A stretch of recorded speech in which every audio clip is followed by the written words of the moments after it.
First of all, Pakistan is not following Islam. Are you joking? I'm saying not Pakistan, we have 90% Muslim. Muslim means follow Islam. But Muslim, what Muslim? What Muslim?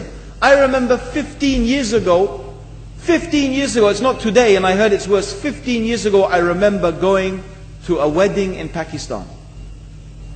A wedding where men and women were mixing freely.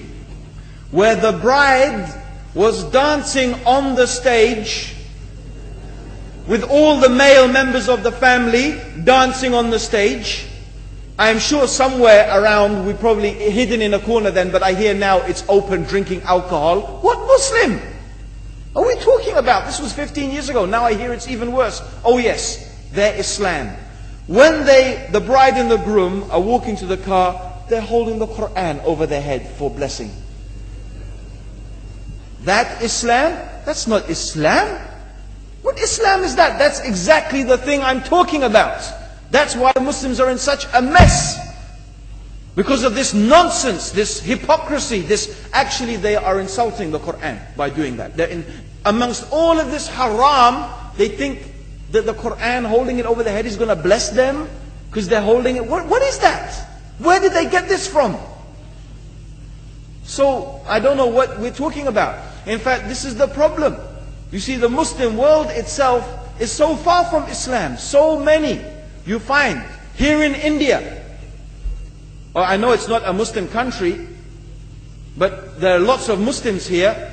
But I don't know what sort of Muslim. Most of them go to the dargah and they call upon some dead person in the grave, and they think that by talking to a dead person they're going to have their needs fulfilled. What's the difference between that and worshipping an idol? There's no difference, believe me. It's shirk. I've seen it myself with my own eyes. I'm praying in the masjid, the adhan goes, the people are praying in the masjid, and the people in the dargah are not coming to the mosque to pray. They're still going around the dargah and making all their whatever the things they do. What's that? That's not Islam. You go to many countries, you find Pakistan, you want to see Islam in Pakistan. You know, in England, in every street corner we have a pub. You know what's a pub? You know what's a pub? Like a bar, you know, a place where you sit and drink alcohol. Yeah? Yes? In Pakistan, believe me, they have something worse than that. Yes, worse. On every street they have a picture of a palm. Everywhere you see it, hanging from the windows. They have the picture of a palm. What's that advertising? Something worse than drinking alcohol. An invitation to disbelieve in Allah. That they're going to read your hand and tell your fortune. Shirk. It's shirk.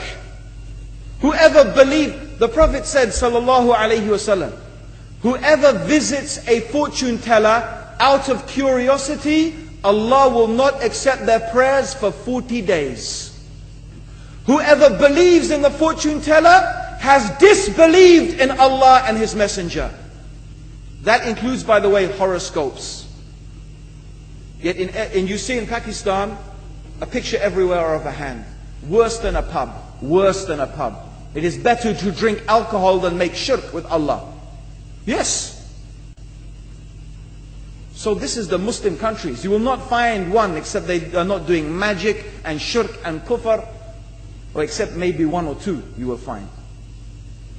So this is the state of the Muslims. So no wonder we're in the confusion and the chaos. So these are not good examples. And this is really, in fact, the very reason that I'm saying why we are in such a big mess.